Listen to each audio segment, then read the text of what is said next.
Hey, how's it going? It's Dan from modular.dev, and we're back with another Blazor video on how to make a checkers game. If you didn't watch the last video, I encourage you to check it out. Basically, we created the checkerboard and some basic movement for the checkers. So if we run the application from where we left off, let's go ahead and do that and kind of see.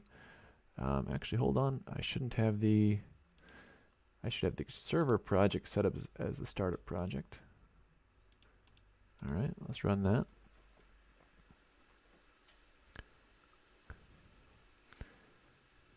Okay, it's just taking a second here, but when that loads, we'll kind of see this is kind of where we left off. We've got these checkers that can move, and we've got these black ones here as well. So, but the problem is we run into these other ones, and what can we do? Not much. So let's go ahead and make some modifications to this. And the first thing I did want to point out is I actually had an error in the last video. The checkers, at first I'm initializing the black checkers, and I'm setting their color to black, and then I'm creating the white checkers, but I'm actually adding them to the same list as the black checkers. So when we come down here and we do some logic with the white checkers, that's going to not have anything in it. So it worked for now, but when we start dealing with whose turn it is and all that kind of stuff, we probably want to make sure these go into the correct list. So instead of black checkers.add, we're going to do white checkers.add here. All right. So the next thing, in this video, we're going to cover jumping and we're going to cover kings. So right now, our logic doesn't account for that. If you look here, here's our logic on how to move the checkers. We basically take the active checker and decide if it's going up or down. And if it's going up, we'll subtract a row from it. If it's going down, we'll add a row. And then we just take the column -1 and the column +1 of the current checker and add both of those columns as possible values. So what that doesn't account for is kings that can move both up and down, and it doesn't account for checkers being in those spots already, and therefore you might have to jump those. So we need to kind of revamp this evaluate checker spots function a little bit, and that should kind of get us towards where we want to go. So I think instead of having rows possible and columns possible, I think what I want to have is cells possible, and that will have a combination of both row and column. So we're going to use a tuple here, and it's going to be int row, int column. Hopefully you're familiar with tuples, but if not, they're basically a quick way to make a data type without having to actually make a class or something like that. So now we'll be able to kind of use the row and the column from this. And here I'm actually going to use a C#9 thing. I'm not going to even specify the type because I don't need to. I'm just going to say new. So if any of these things are new to you, check them out. They're part of C#7 and C#9 respectively. But just wanted to throw them in there while I was doing this. Might as well. So we'll get rid of the columns possible. We don't need that anymore. So let's go ahead and take cells possible and clear that out at the start of this function. And again, we don't need columns possible.clear anymore. So we're going to look at the active checker, and we're going to look at the row that it's in, and we're going to calculate where it could possibly go. So I think instead of having this in one big long ternary statement, I want to actually have a couple if statements. So if active checker dot row or if active checker direction equals checker direction dot down, or active checker dot direction, I'm going to put this on the next line, equals checker direction dot both, and that both would be if we're a king, right? So if that is the case, what do we want to do? We want to move up the board, or down the board, sorry. And actually, I think what I want to do is have an integer array here of all of the rows possible that it could move to. So it's going to be one row down or one row up. I may need to change that, but I think that's what I want to go. Rows possible equals new list of int.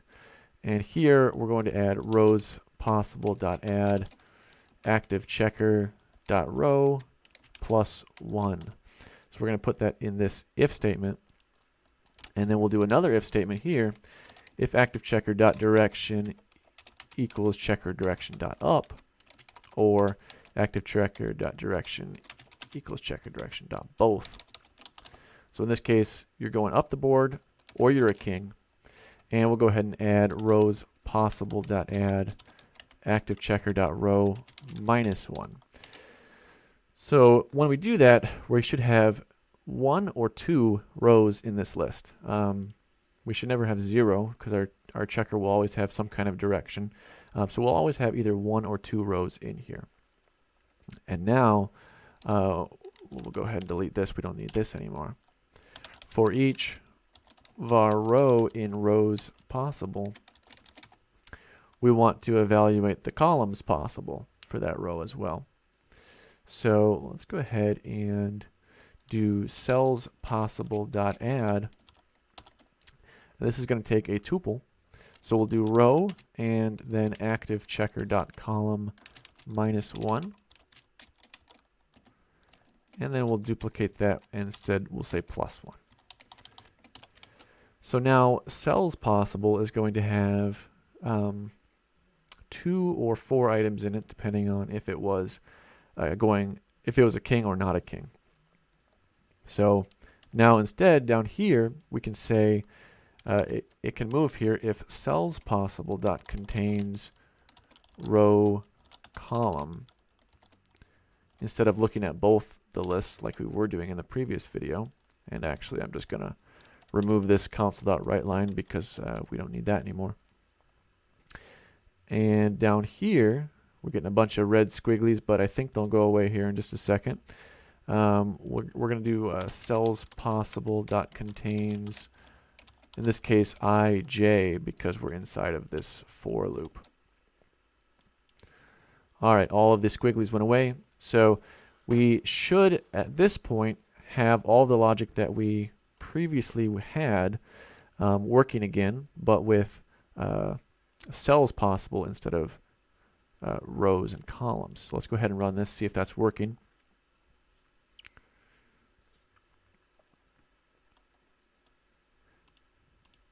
Okay, it still seems like it's working about the same as before, which is good.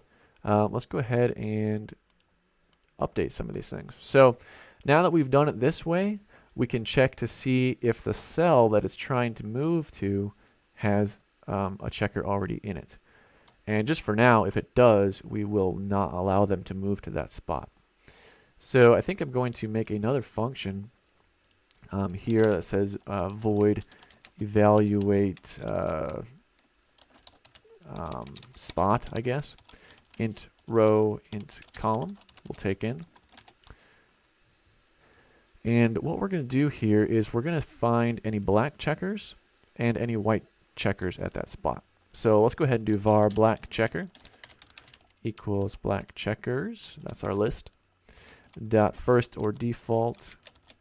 And first or default is going to take a lambda expression here.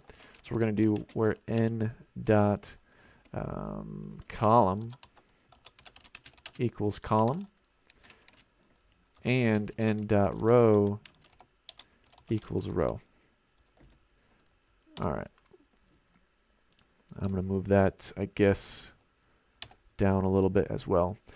So if there is a black checker at that column and row combination, black checker will have a value, otherwise it will be null. Okay, let's go ahead and do the same thing for a white checker. I'm actually going to duplicate this. And the reason I'm splitting this out is because we may be, very soon here, we may be setting up turns for different players.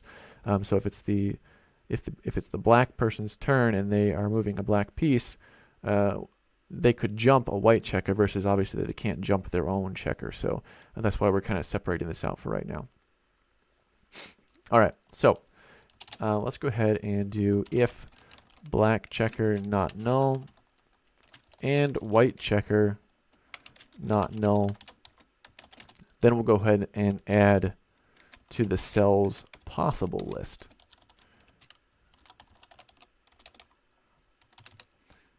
and we're going to handle jumping in a little bit, but at least this will tell us whether we can or cannot move to that spot. And here now, instead of doing cells possible.add, I'm just going to evaluate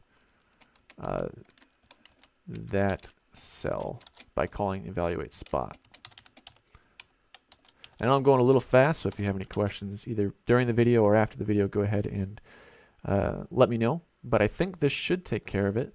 If we run this now, hopefully if we've done it right, we will not be able to move to a spot that already has a checker on it. Let's go ahead and try that. And again, we could tell what spots we could move to because there were these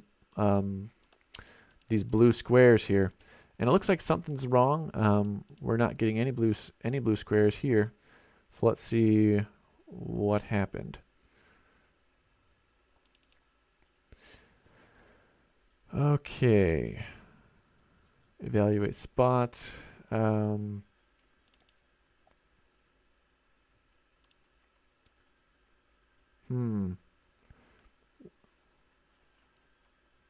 go ahead and write out to the council what spot we're trying to evaluate, and we'll see if we can figure out what's going on here.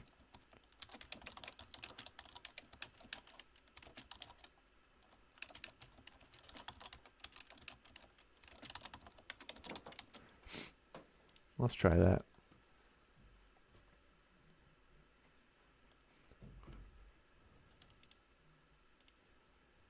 Okay, so in our console, going to go ahead and click one of these, and it says evaluating row 4, column 1. So this is row 0, 1, 2, 3, 4, columns 1 and 3. So those should be right. Let's go ahead and see.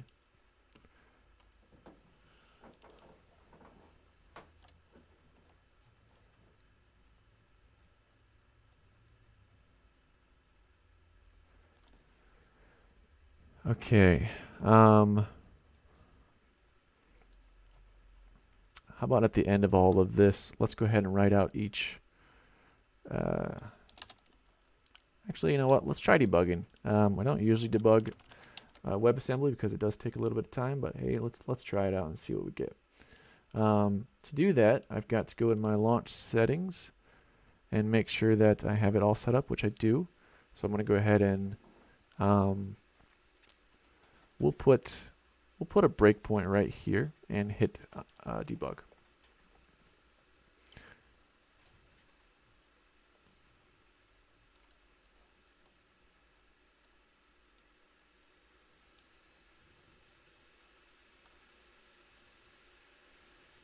All right, here we go.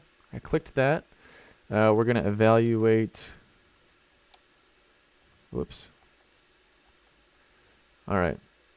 This comes. Come on. So let's see here. It's the debugging with this isn't quite great yet. Let's go ahead and see if black checker is not null. Yeah, it's hard to tell. Let's go ahead and try it again. Maybe if we put it in the watch window. Says it's null. That says it's null as well. So cells possible. Right now has no items in it, but let's go ahead and do that. And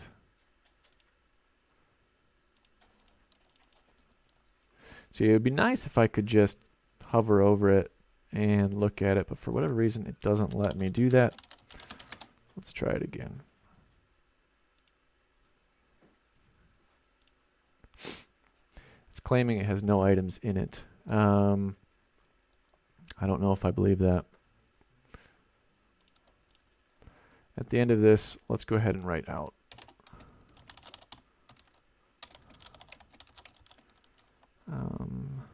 It's probably just a real simple mistake here. Cells possible.count.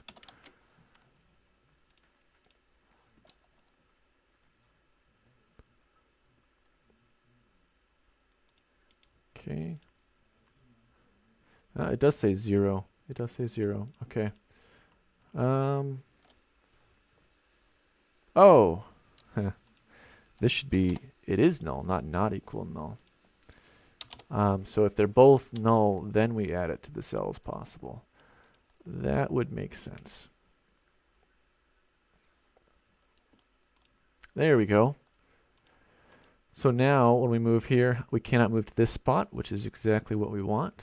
And we can move these ones just fine. And see if we can get it all the way to the end. Yes. Now the problem is that we can't go backwards because we don't have any logic in there for the kings. So that'll be easy. Let's do that next, and then let's worry about jumping. I'm going to close that down. So right after we move the checker, we can check to see if we're at the last row. And if so, we're going to set the direction of the checker to both instead of whatever direction it was before. So if activeChecker.row equals 0 and activeChecker.color equals white, because white is going to be finishing at row 0, whereas black is going to be finishing at row 7. We'll say activeChecker.direction is both.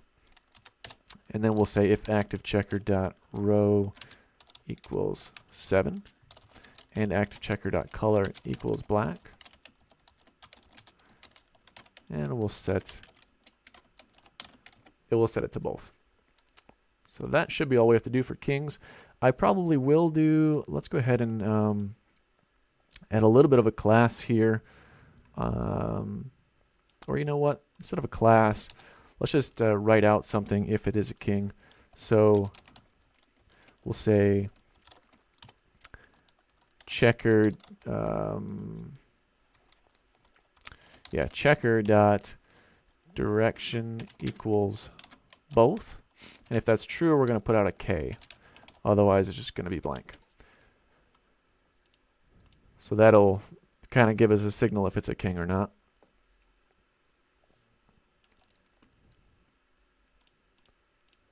All right, we'll move these around, make a path for this white checker here.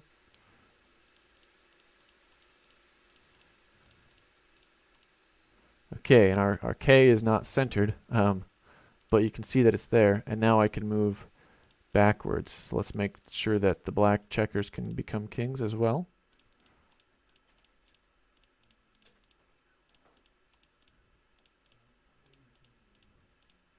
Yes, they can. You can hardly see the K on this black checker. So let's go ahead and put that K right in the middle there and make it a white K if it's on a black checker. That way we can see it a little bit better. So that's in the checkers.css. And we'll say if it's a black checker, we'll give it a color of white. And let's go ahead and put, let's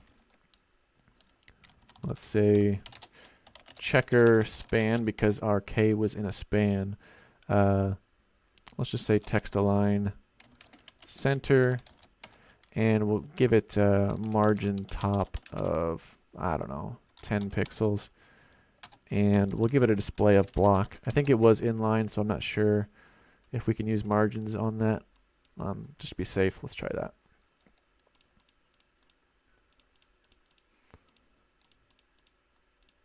All right, getting there. Okay, maybe we didn't. Let's see here. I wonder if that CSS might be cached. Let's try it again.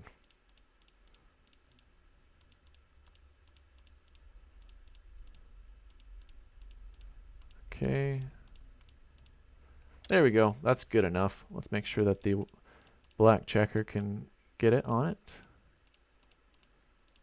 All right, get these out of the way. Good. Good enough. So now we can move backwards. Obviously we're both, well, not both stuck here, but in this case they're stuck. So let's go ahead and add in turns, and then we'll do jumping, because jumping I think is going to be the hardest part, but turns should be pretty easy. So obviously, if you're familiar with checkers, usually the white checkers goes first, or red checkers depending on the color of your checkerboard. So let's go ahead and we can just make it a Boolean, I guess. I'm going to close down some of these functions here.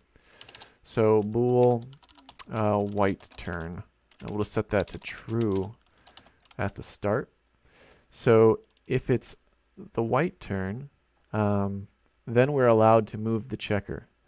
Otherwise, we are not. So let's do this.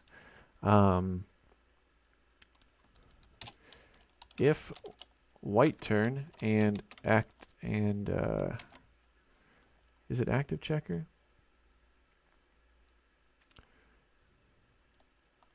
Actually, no. Sorry. We got to do this on the evaluate checker spots function, because that's the one that gets called when we click the checker. And in fact, maybe we should actually do it before any of this. This whole on-click function that gets run when you click a checker, I'm just going to put that in a different function. So void checker clicked. And we'll pass that in here as a parameter. That way, we can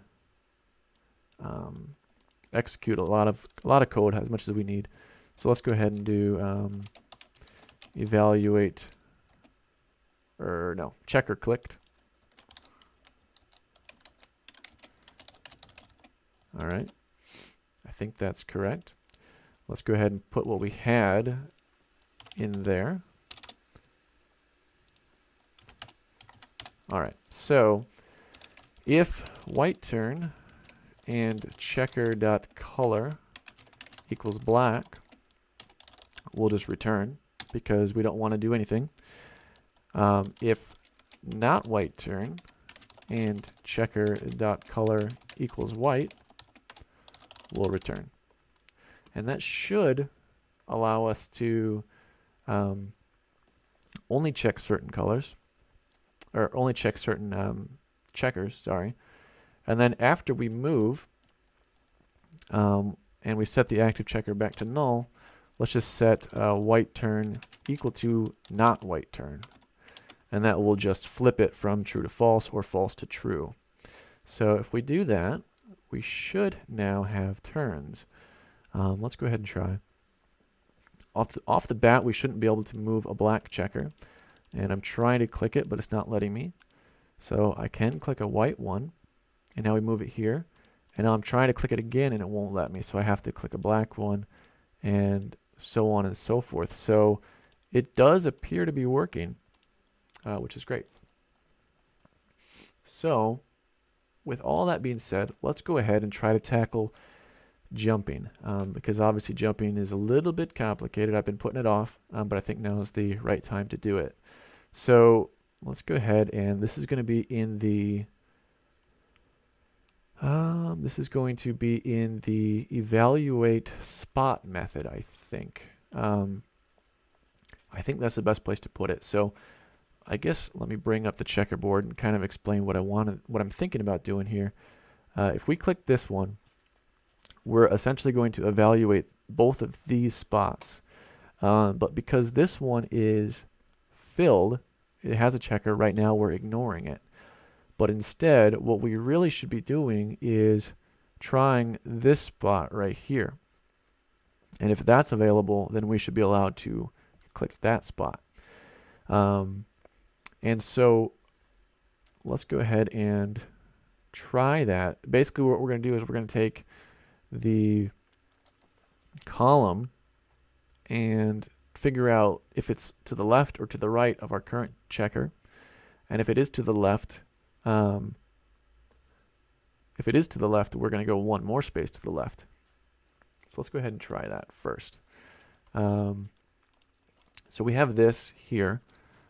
Let's do it else. So if both of them were null, we can just move there. Else, if white turn and black checker not equal null. Okay, that's going to be the first part. So if it's the white turn and the black checker not null, then, well, or not white turn and white checker not equal null. So basically we're trying to figure out, can I jump it? Oh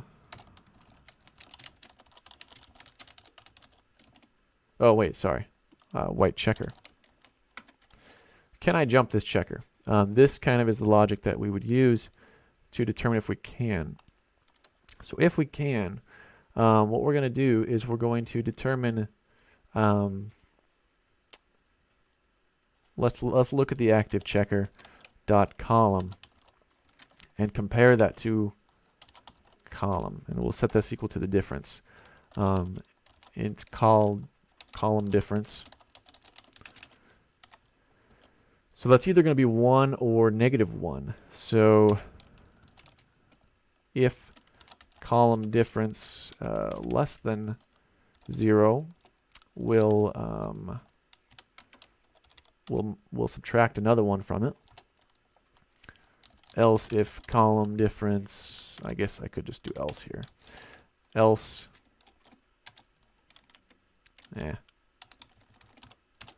column difference plus plus. So that should get us the column of the place that we could possibly jump to. Okay, so let's go ahead and now do the same thing for row. Int row difference equals active checker dot row minus column or minus row, and then we're going to say basically the same thing here. Int row difference less, yep, just going to copy paste that, and that should give us our column difference and our row difference. And now I think what we can do is just evaluate spot again, using row plus row difference and column plus column difference. And this is a little bit of recursion here. We probably should have a case where we jump out, huh? Bool first time equals true. So we're only going to do this. We can only jump on the first time. Else if first time. And when we call it a second time, we're going to just set that to false. That way we can call it at most twice, the initial time and then another time inside. It's a little bit of spaghetti code right here, but this is the best I can come up with off the top of my head. So let's go ahead and try this out.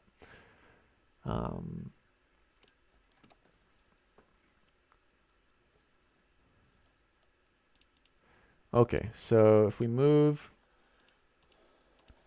yep, all right, I'm going to move this one instead, and I'm going to move here, and I'm not getting, interesting, I think something's definitely wrong here. Something is definitely wrong. Let's see.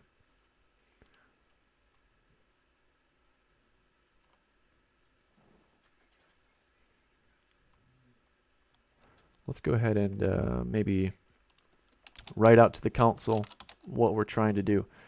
Console.writeLine, evaluating row,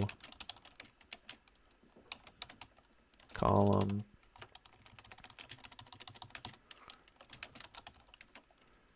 all right, let's try that and see what's going on here.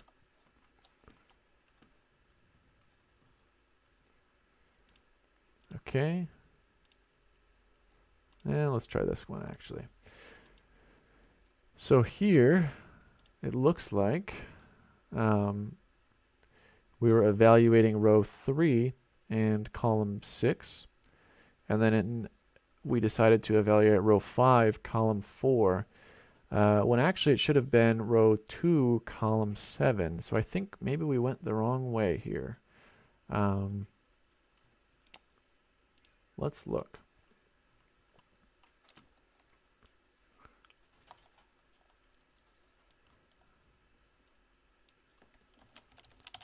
I think maybe that it was supposed to be minusing that.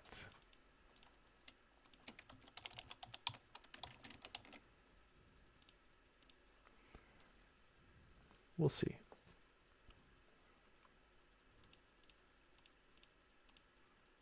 No, still doesn't quite work. Let's see. Evaluating row 3, column 6, evaluating row 1, column 8. Actually, wait a second. We don't need to do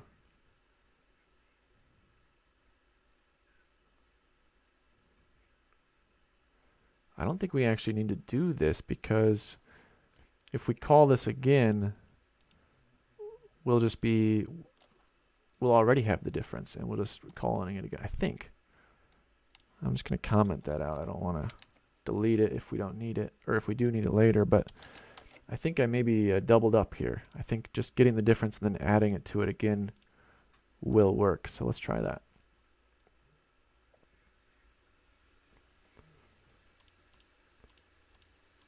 There we go. Now, that does work.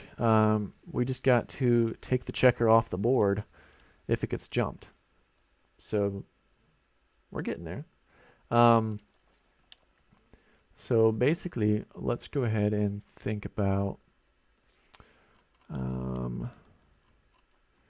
when a checker moves, that's when we're going to determine if it's jumping something. So let's go ahead and the column is going to be, in this case, 2 different than the current column. So what we can do is we can do math.absolute activeChecker.column minus column and see if that is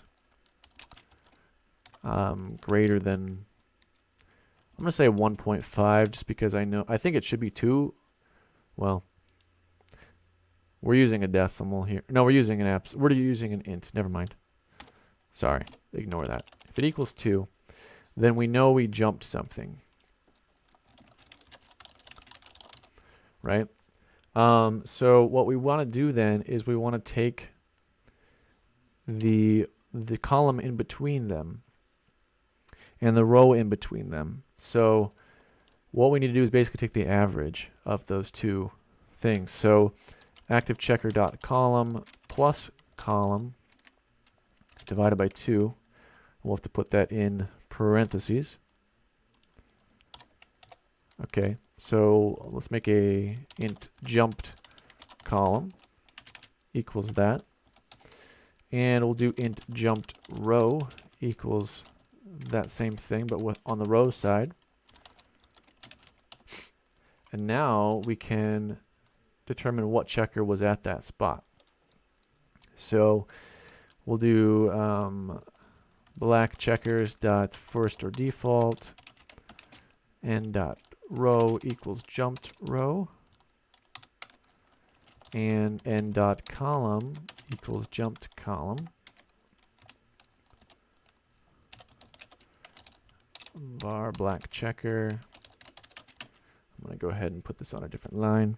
Basically what we're trying to do here is we're trying to figure out what checker we just jumped over. And we're going to say if black checker not null, we're just going to remove it from the list. Okay. And let's do the same thing for white checkers.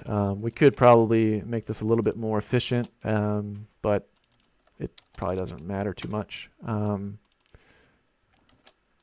Okay.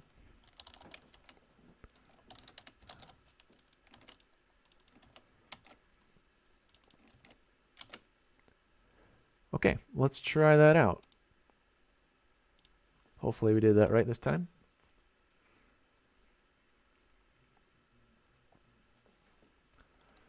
All right, we're moving. We're moving. Oh, it didn't take it off. Okay. So, what's going on? Let's see. Let's go ahead and write out to the console jumped column. I'll put it inside one of these.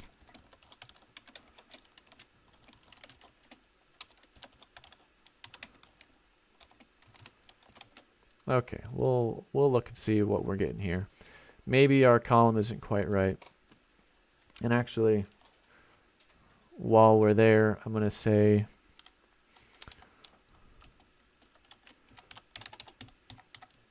I'm going to do another one here. Black checker is null, just so I can see if it's null or not. And we're going to do black checker equals null. So if it's not null, whoops, if it's not null, we're going to put that out to the console. Otherwise, we'll put that it is null. And we'll do the same thing down here. That way we're kind of getting a full picture of what's going on. And again, we probably could debug this. The problem is, if you saw earlier in the video, that WebAssembly debugging isn't great yet. So I'm not going to even worry about it at this point. Let's go open up the console. And we're going to move here, and then move here, and jump. Let's see what we get. We don't get anything. What? We must not be calling that.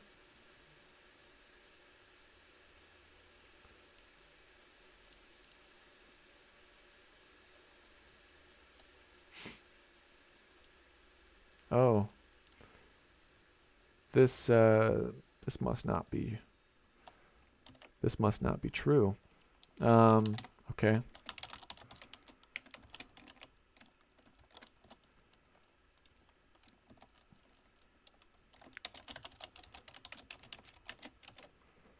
Let's try that.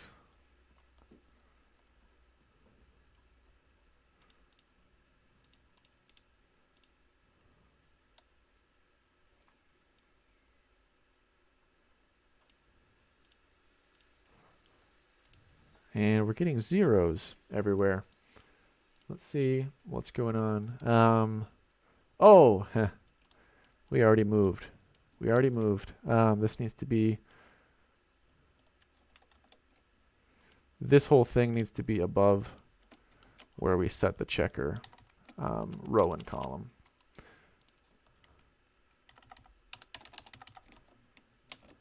There, I think that's right.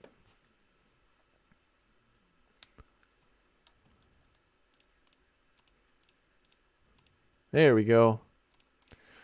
There we go. We have a fully functional game of checkers. We didn't do double jumps, but that's probably fine.